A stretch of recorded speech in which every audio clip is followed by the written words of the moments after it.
Motho dumela mogala dikgang tsa nako ya bosupa di go kopanya le NAKO matsego o tukile yo ranolang ka puo ya diatake sentle moeng ke bidwa Regional Richardson a re semolle Tautona Advocate Dumaboko o tsweledisitse loeto la gagwe la tiro kwa toropong ya New York ka go buisa phuthego kgolo ya baokamedi ba lekgotla la mafatshe la World Federation of Diamond Bosses tenko a tlhalosa fa isago ya diteemane e ikaegile ka dintlha di akaretsa tshepagalo motlhala le tiriso ya botlhe mo mogameng o mo mafatsheng pego ya rona e tswa kwa New York kwa Tautona Boko a neng a rola molaetsa ka dikgwetlho tse di farologaneng tota tse di farfereng mhama wa diteemane a rutlwe utsile mo kabetse Tautona Boko o mo toropong ya New York a tshwaela gato la bobedi la loeto la gagwe mo America se se tajana sa tswa go tsena phuthego ya JCK kwa Las Vegas.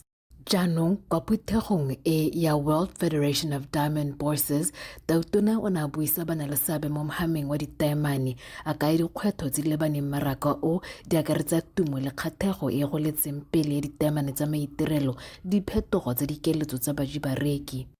We must double down on confidence, scaling traceability, strengthening certification, harmonizing customs codes, and pushing back against greenwashing and misleading marketing.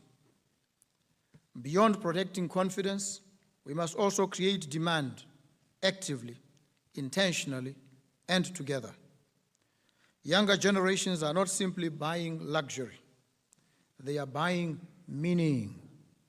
They want to know where their diamond came from, what it stands for, who it supported. We must be the ones to tell that story.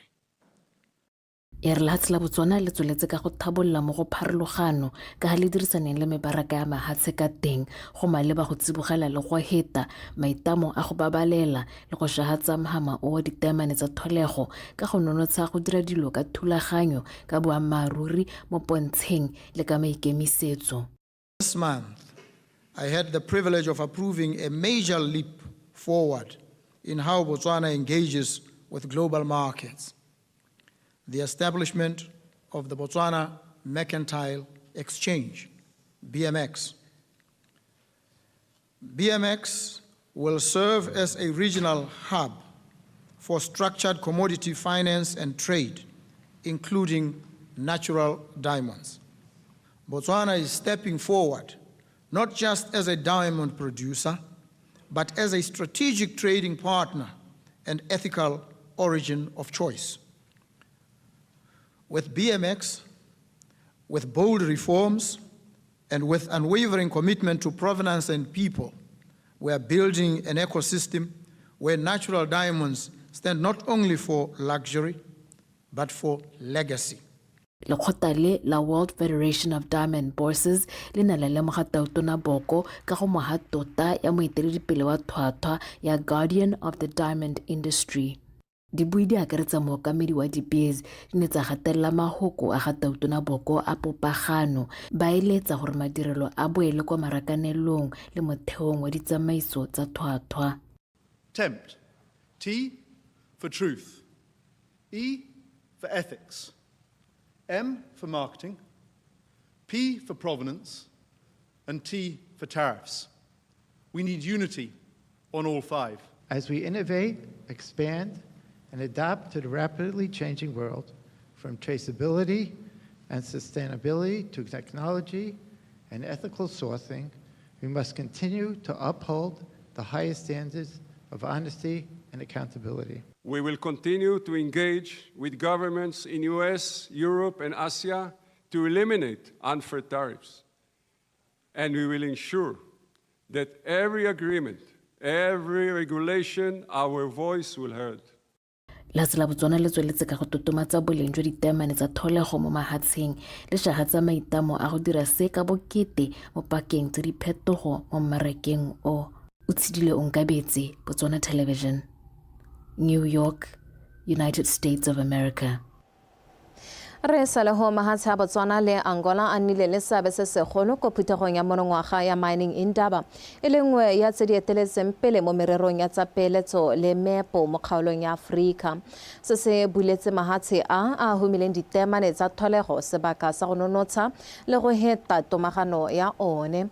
Mo bothokong jwa phuthego ya World Federation of Diamond Bosses kwa New York, tona wa ditswammung le kgotetso me bogolo kene wendo le molekane wa gagwe go tswa Angola re Diamantino Azevedo mane ba dumalana ka bongwe hela jwa pelo ka botlhokwa jwa go sireletsa boleng jwa ditemane tsa tholego. Mahatshe o mapedi a nnile le karolo e bonalang kwa ditshupong tse di wetseng kwa Las Vegas sa JCK mme jaanong ba dumalane go tsweledisa dipuisano tseo beke e tang kwa Luanda. Matona a itamile go nonotsha papadi le tirisano ya one mo mohameng wa ditemane. Together, we potentially are the largest diamond producers by both quantity and by value.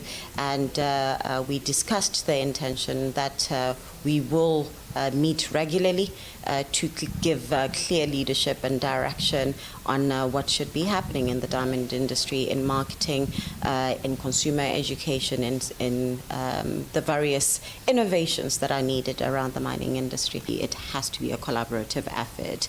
It's not just marketing, it's telling the story of impact in Botswana and the story of impact in Angola, and that diamonds do good. And we really are looking forward to our collaborative efforts in marketing. As we've been saying, this is really key that we ensure there's a healthy budget for this, and in consumer education. There is a need for us to be more aligned with the intention to promote and protect more the natural diamonds that our both countries are leaders in Africa. And that is why we'll meet next week in Angola to continue to discuss all the issues regarding the promotion of the natural diamond. The minister accepted the invitation. We work together to organize that meeting, and then we'll continue in that path so we can have the future of the natural diamond assured for the sake of our countries and population. Right, those are mining ministers from both Botswana and Angola. Let's come back home. Kwa molepolole mothusa kgosi ya Bakwena kgosi Lawrence Mhaladi a re o tshwengwa ke ditiragalo tse di busula tse di diragalang kwa motseng o ikwetse mo morafeng bogolo jang borre go tshwaragana mo dikganyeng tsa go lwantsha kgokgontsho go thusa go busetsa seriti sa motse wa bone. Kgosi Mhaladi o ile se kwa maitisong a maitseboa a neng a rulagantswe ke mokgatlho wa borre wa Young Fathers kwa kgotleng kgolo ya Bakwena. Thank you, Senso. Sibuisa letsatsi re Molatlhege Monjo a re lentswe bomme bone ba amega mo dikganyeng tsa kgokgontsho dipatlisiso tsa mafatshefatshe di supa fo bomme le bone ba amegang thata ka bomme ba le 67 mo lekgolong ba kgokgontshiwa fa borre ba le 21 fela e le bone ba ba amegang mo dikganyeng tsa kgokgontsho. Dimo tota ibile borre batho ba re dumela gore ga go tswa modimo go tsena nna ibile mosadi is my property. Bogologolo ne re tshoswa ka borra rona.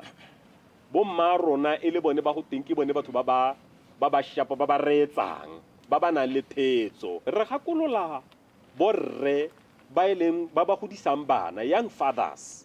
Ha re ba gakolola ke gore re ba re se tshwaneng le rona ba neng bana ba rona ba tshoswa ka rona. O kgona gore gompieko o itlhele go tshela gone yana gore kana o itse gore nna dile santse re gola ne re itse gore mosadi o tsa o sikara ja se a monna o rwala emere re tswa nokeng a ba a belega le ngwana.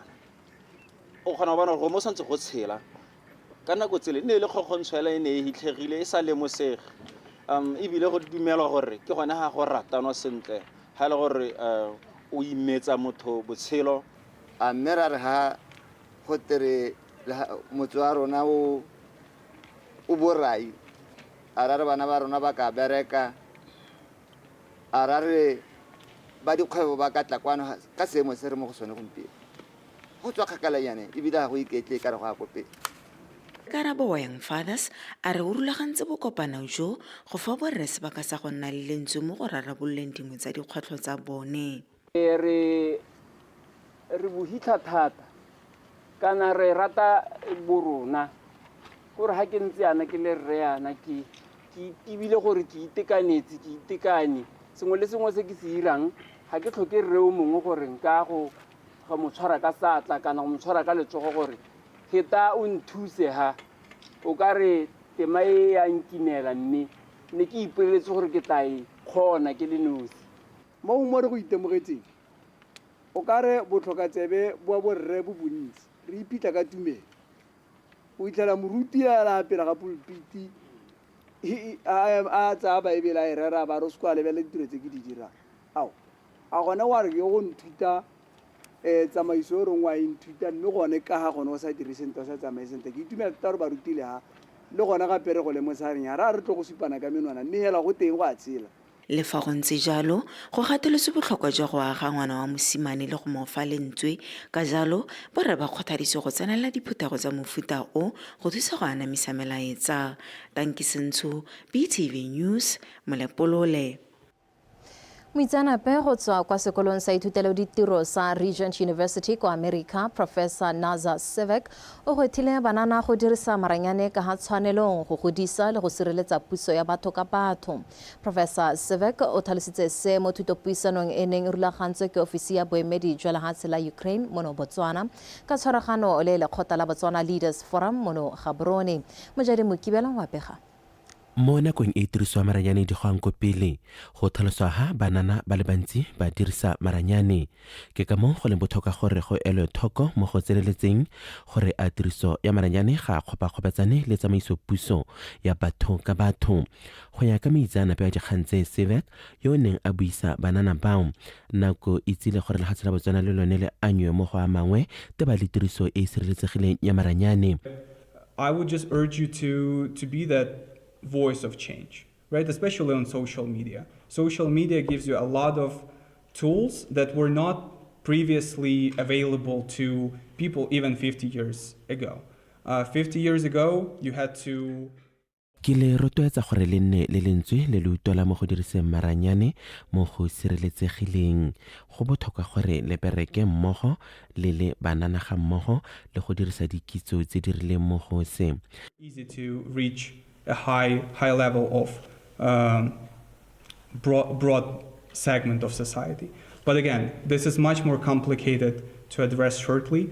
And I'm happy that you have people around you, a group of people who is working to facilitate that. So just working together, coming up with solutions and staying strong, that would be my shortest and quickest advice. Banana ka ile bone ba dirisa maranyane a thata ba gateletse gore go nne le melawana e tlhabolotsweng e ka ba thusang go nonosa puso ya batho ka batho mo maranyaneng. We need a framework that will empower young people to work together, yes, in the digital space. Because unfortunately, when you get on social media or any other digital space in this democratic Botswana, young people are fighting each other because we all want... Re le banana re thokana le molao o nonofileng go ka gwetha banana go bereka mmogo mo maranyaneng ba sa kgopakgopatsane ka gope. If we do channel our information and our interest and our energy towards an engaging civic charter for young people in the digital space, then we can be able to safeguard our democracy even in a sensitive and malleable place like social media or any other platform. Thutopuisano e gwethile banana go nna le lentswe le le utolang te ba le go sireletsa puso ya batho ka batho segolo jang mo maranyaneng a sešwa. Mojadi Mokibelo, Botswana Television, Gaborone.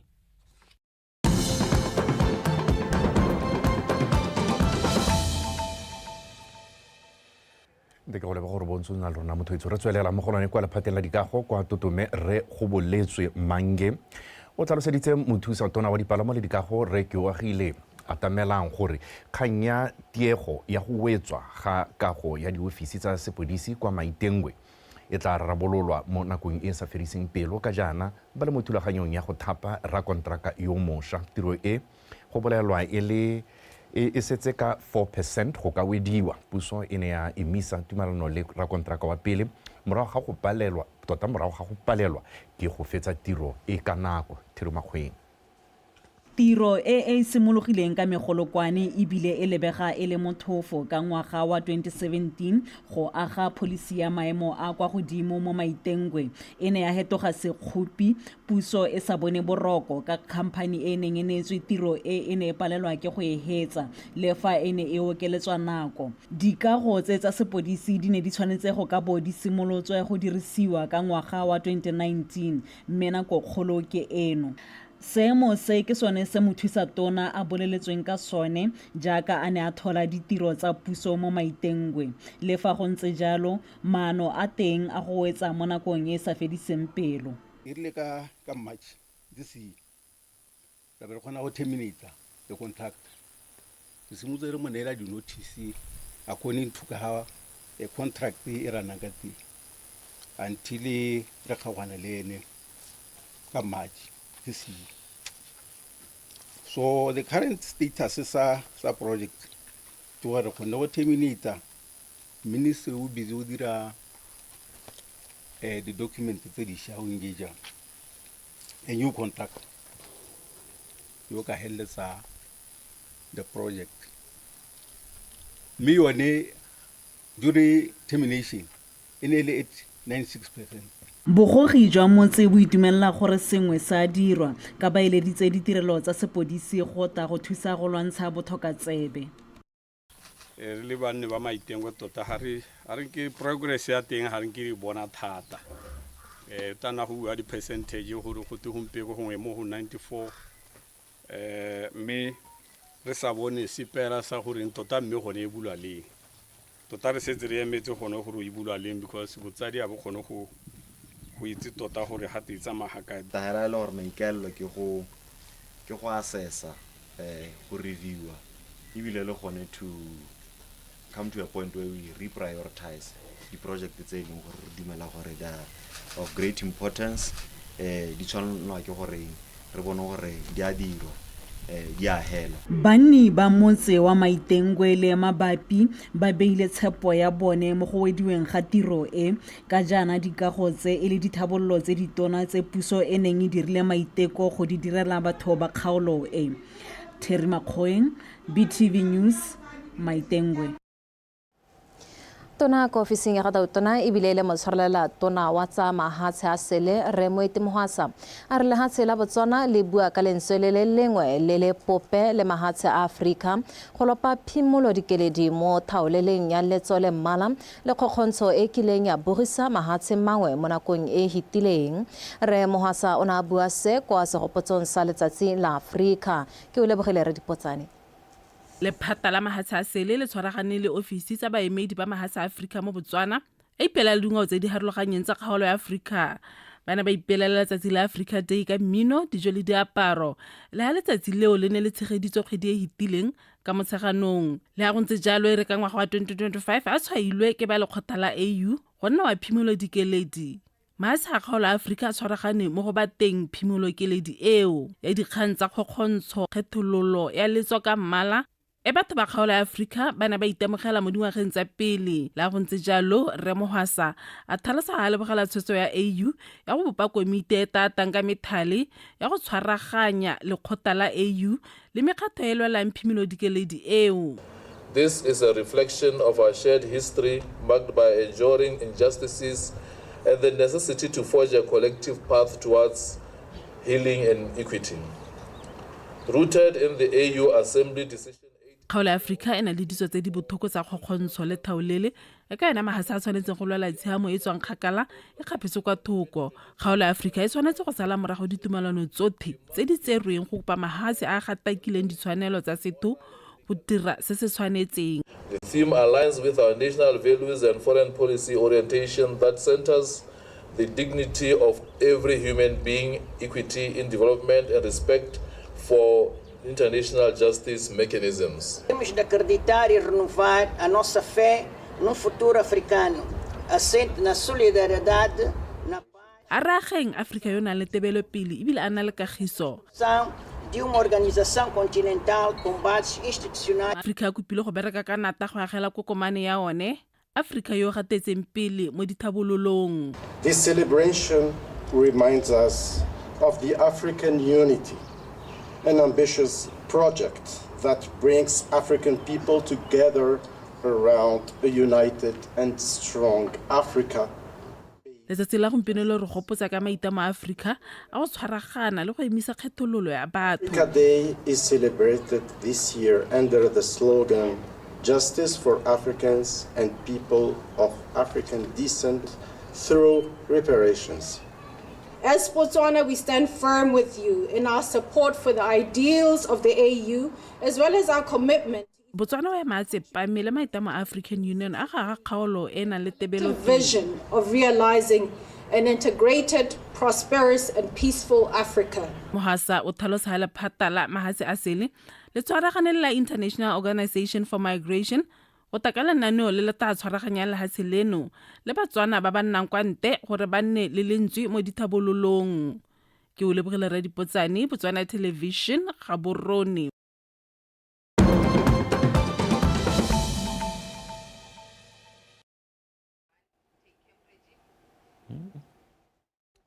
Motho eso re di gonetse a go re go tsa motshameko ya no.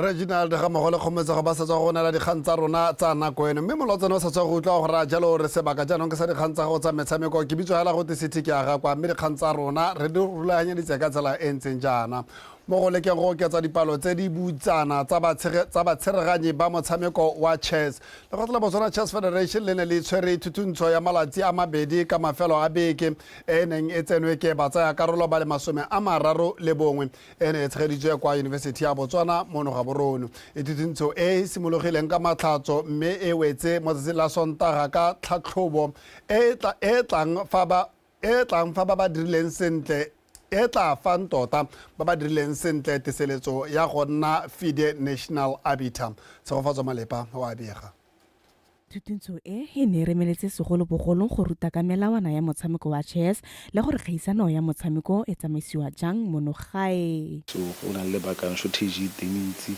ne re le ka gona gore re digeng gore go kotse challenge yone mo itse ka itse ka seminar yone mme re batla gore re dire tse dingwe mo mahelong a harologaneng go Francistown because ha rena di event ko ntle ga borone ra sokola ga re emelle ka diabitara kwano plan ya rona ke gona gore re dire mahelong a harologaneng Francistown Maung then bogantsi ai mo hela mo you can arbiter any event e leng gore teng because as a national arbiter re dumela gore o tshwanetse re bo itse tota kwena se o rupe gore ga ya go tsamaya ko leveleng nngwe o bo o se itse arbitration. Motlhatlheledi wa thutuntsho e Vincent Masole yo sa tswang go tlhomiwa chief arbiter kwa kgaisano ya Africa Schools Championships ya monongwaga kwa Kenya ebile ne le NFL motsereganyi wa maemo a monogae a re dumela fa ba tsaya karolo ba ithutile go le gontsi mme ebile a solofela fa bontsi bo tla dira sentle mo tlhatlhobong e ba e kwalang morago ga thutuntsho e tla ba fang setankana sa go tsereganya metshameko ya monogae. We teach them the basics about the laws of the game, how to run tournaments properly, how they can go back to their areas and continue from where baithuti ba ne ba ithutisa ka melao le tsela e siameng ya go tsamaisa dikgaisano re nga thogane le bone gape kitso tsa go katisa gore ba tswefa ba na le kitso e tletseng ka motshameko thutuntsho e na le setlankana sa FIDE kwa ba tsaya karolo ba dirileng sentle mo tlhatlhobong ya bone ba yang go fiwa setlankana kana accreditation sa FIDE National Arbiter, which means the candidates who are successful in this course who pass the examination will get what we call a FIDE National Arbiters certification and title. Koketso Fezani yo le motsadi wa motshameki wa chess Adam Fezani a re kwa tabolotse go le gontsi. Botlhokwa ba teng ke gore ha ke tsile di tournamenteng or in tournaments that I will attend in future not locally as well. mosola wa gore ke bokele karolo ya ithutintso e ke go anywa kitso ya gore go diragala eng ka nako ya dikgaisano tsa mogae le tsa mafatshe a sele se ke kgolo mo go nna bogolo jang ka ke tlhola ke tisa bongwana ke mo dikgaisanong mme ke sena kitso ya gore go diragala eng jaanong ke bulegile matlho le gore nka tsaya karolo ke le motsereganyi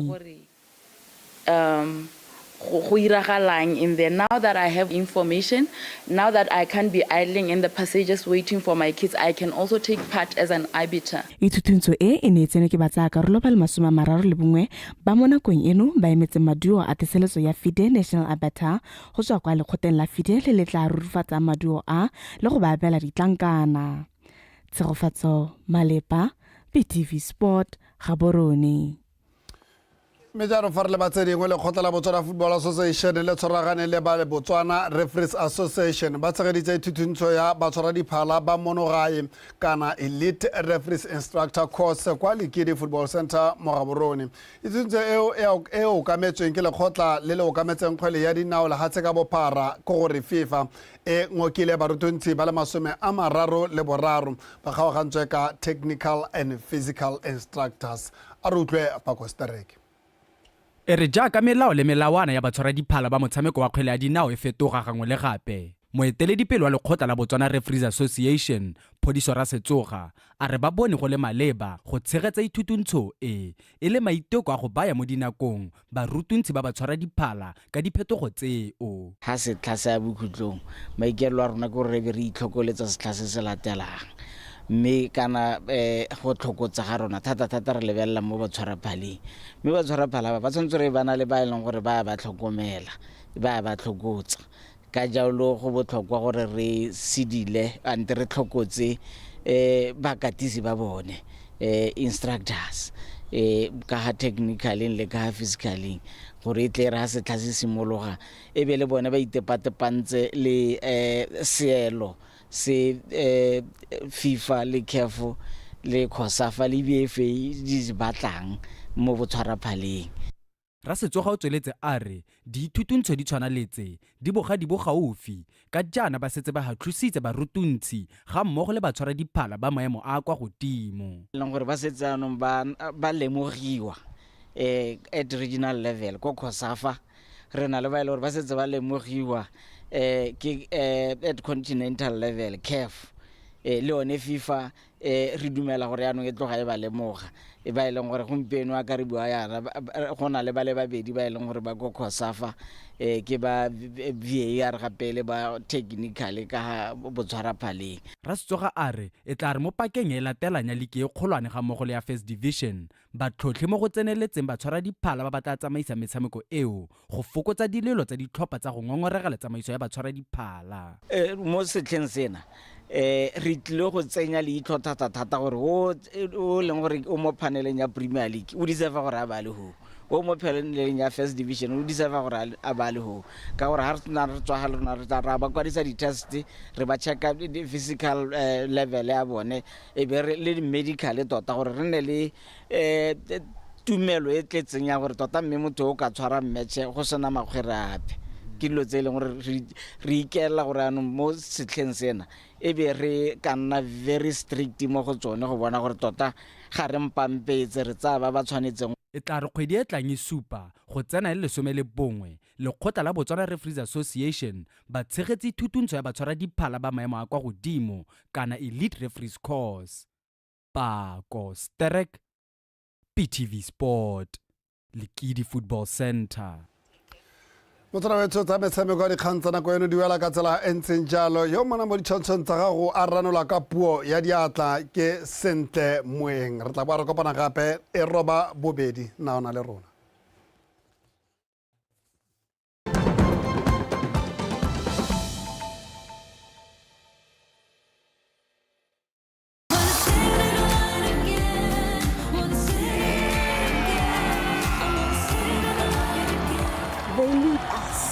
Let's raise our flag and cheer on our champions.